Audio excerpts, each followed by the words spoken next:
ఇవాళ స్పష్టంగా నేను ఆధారాలతో సహా చెప్పదలుచుకున్నా. ఇప్పుడు చంద్రబాబు నాయుడు గారిని ఈయన ప్రజాభవన్కు పిలిచిండి ఈ మధ్యలో పోయిన సంవత్సరం, మీ అందరికీ తెలుసు. జూలై 6, 2024 జూలై 6, 2024 నాడు 2 రాష్ట్రాల మధ్య సమస్యలు పరిష్కరించుకుందామని ప్రజాభవన్కు చంద్రబాబు నాయుడు గారిని ఆహ్వానించాడు.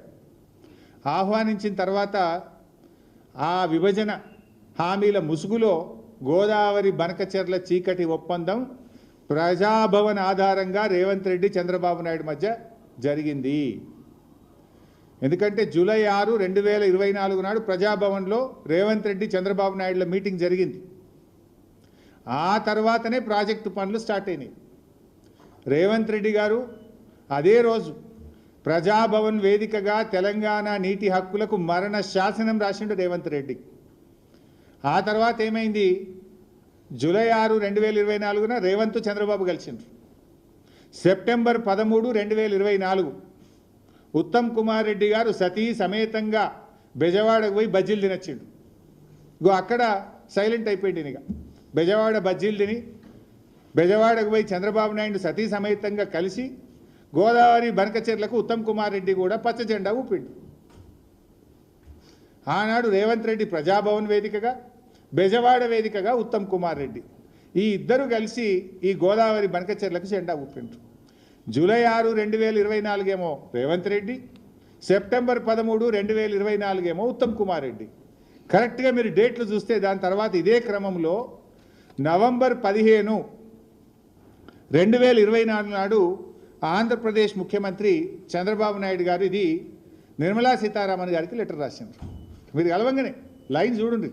ఫస్ట్ రేవంత్ కలిసిండు, సెకండ్ ఈయన పోయి రేవంత్ రెడ్డి గారు దూలంగానే ఉత్తమ్ కుమార్ రెడ్డి సతీ సమేతంగా వేయించిండు బెజవాడకు. ఈయన సెప్టెంబర్లో పోగానే నవంబర్ నెలలో మన చంద్రబాబు నాయుడు గారు నిర్మలా సీతారామన్కు గోదావరి బనకచెర్ల ప్రాజెక్టుకు డబ్బులు ఇవ్వండి అని చెప్పి రాశాడు.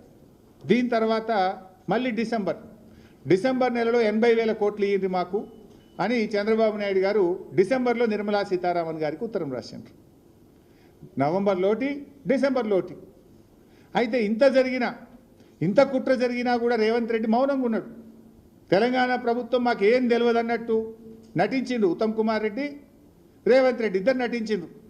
నవంబర్లో direct open letter Chandrababu Naidu గారు కేంద్ర ప్రభుత్వానికి లేఖల మీద లేఖలు రాస్తుండు.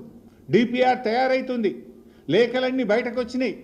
నవంబర్లో ఒక లెటర్ రాసిండు, డిసెంబర్లో ఒక లెటర్ రాసిండు, పోయి కేంద్ర జలవనరుల మంత్రిని కలిసిండు, పీపీటీ ప్రజెంటేషన్ అవుతుంది, DPR తయారైతుంది.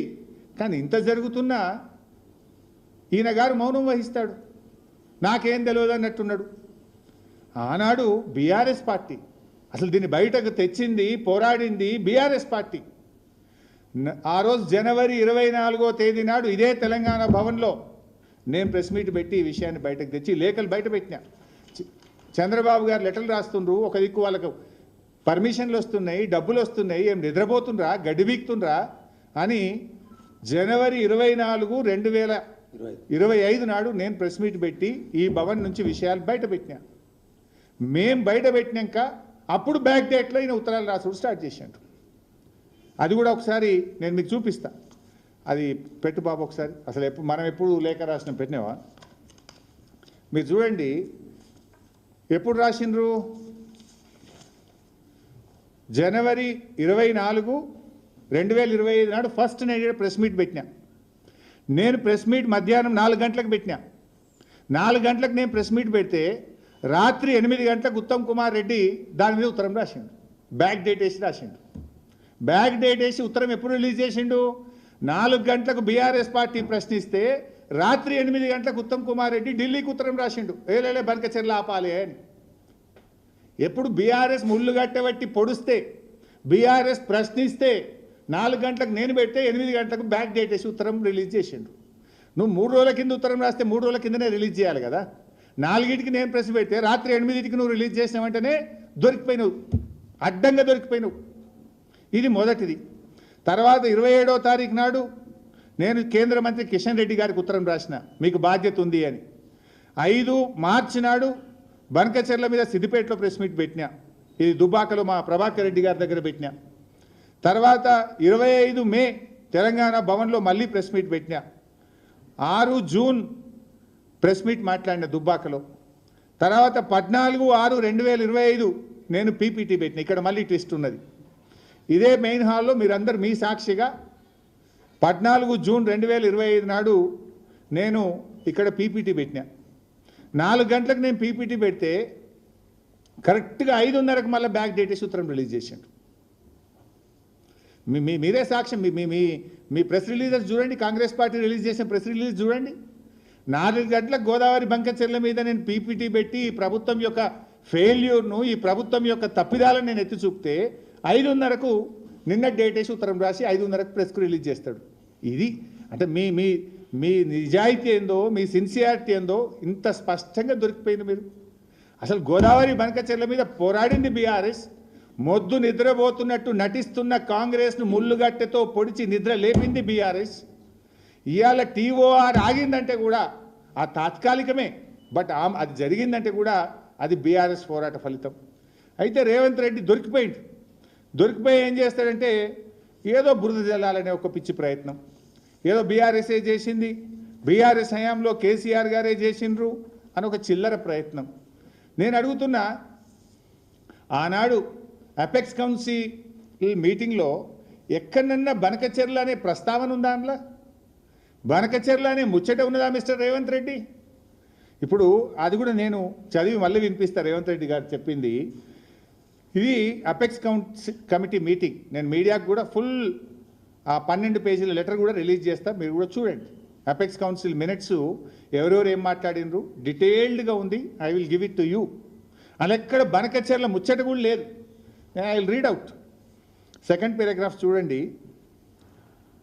For the existing, ongoing and proposed projects in both the states of Krishna River, more than 1000 TMC of water is required. On the other hand, more than 3000 TMC is going waste into sea every year in Godavari River. Hence, he emphasized that as water is available, it has to be decided how best it can be utilized properly. He stressed the need for developing understanding between the two states by sitting together and amicably settling the issue. సముద్రంలో 3000 టీఎంసీలు కలుస్తున్నాయి. 2 రాష్ట్రాలకు నీళ్ళకి ఇబ్బంది ఉన్నది. 2 రాష్ట్రాలు కూర్చొని ఇద్దరికీ ఆమోదయోగ్యంగా ఎలా వాడుకోవాలో మాట్లాడుకోవాల్సిన అవసరం ఉంది అన్నాడు. ఇలా బనకచెర్ల ముచ్చట ఉందా?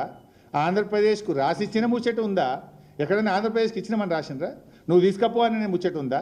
ఇలా బనకచెర్ల ముచ్చట ఉందా? ఎందుకు చిల్లర మాట్లాడుతావు మిస్టర్ రేవంత్ రెడ్డి? నువ్వు 18 నెలలైంది ముఖ్యమంత్రి అయ్యి.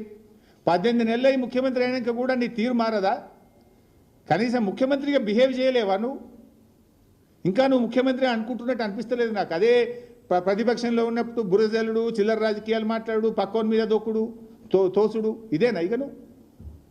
ఇందులో ఎక్కడన్నా బనకచెర్ల ముచ్చట ఉందా? ఆంధ్రప్రదేశ్కు తీసుకుపోయే ముచ్చట ఉందా? ఆంధ్రప్రదేశ్కి ఇచ్చిన ముచ్చట ఉందా? 2 రాష్ట్రాలకు ఇబ్బంది ఉంది. ఇద్దరికి ఆమోదయోగ్యమైన విధంగా కూర్చొని మాట్లాడుకోవాల్సిన అవసరం ఉంది అన్నాడు. ఆమోదయోగ్యంగా ఆంధ్రప్రదేశ్ ముందుకు రాలేదు. ఒక్క అడుగు మా హయాంలో ముందుకు పడలేదు. అది బాబు అయినా, అది జగన్ అయినా, ఇద్దరు కూడా 2 ప్రభుత్వాలతో మాట్లాడే ప్రయత్నం చేసినాం. నదీ మార్గంగా సాగర్, శ్రీశైలం ఆధారంగా నీళ్లు పైకి తేవాలి అనేది మా ప్రతిపాదన ఉండే. చంద్రబాబు ముందుకు రాలేదు, జగన్ ముందుకు రాలేదు, ఒక్క అడుగు ముందుకు పడలేదు. ఇప్పుడే ఎందుకు పడుతున్నది?